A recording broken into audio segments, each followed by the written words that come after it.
So what is trade finance?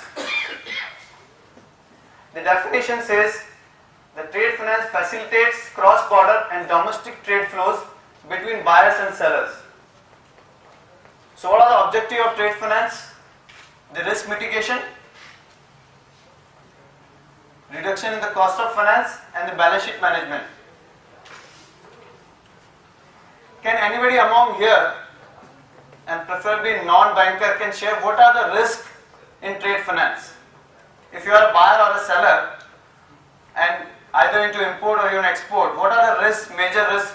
There are majorly 4 to 5 risks which is involved in a transaction.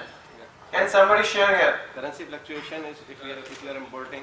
Yes. And you have to pay. If you are an exporter, your money, whether you receive your money or not. Correct. Anybody else, or should I say all? No, I think you are on rank target, and also you deserve a round of applause and some sweets. So what are the risks in trade finance? He mentioned about the buyer risk, the seller risk, the country risk, the foreign exchange, Mr. Batra have shared, and the market risk.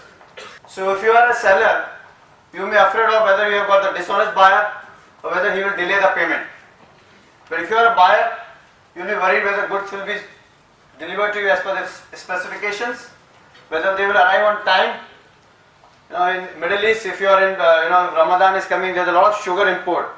So if the goods are not delivered, sugar is coming from Brazil, is not delivered on time, you are late. A lot of countries, especially Africa, Pakistan, where there is always short of foreign exchange. They don't have dollars to pay on maturity. So even if you have a letter of credit, you are dealing with a good buyer. If the central bank don't have dollars, you run a risk. Political instability, we have seen what's happening in Iraq, what's happening in Syria, what happened in Libya. So you have got the LC, everything was fine.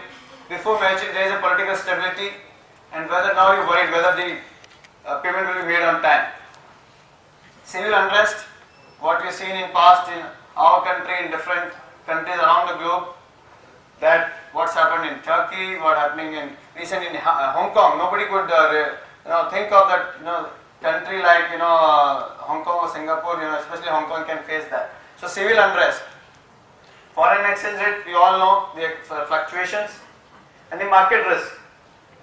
We all have heard of that on maturity or during the tenor of the LC or during the credit, the prices have gone down.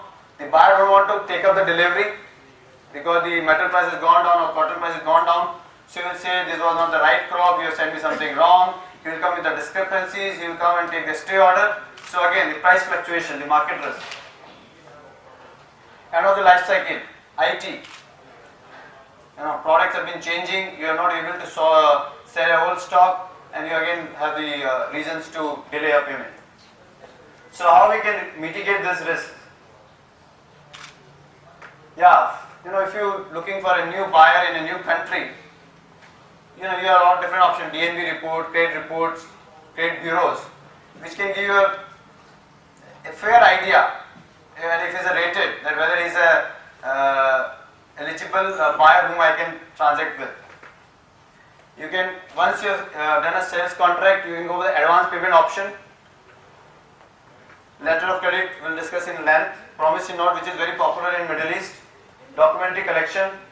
Export trade insurance, which is growing, and we'll again have a detailed discussion. Bonds and guarantees, and of course the foreign currency contracts, to hedge your FX risk.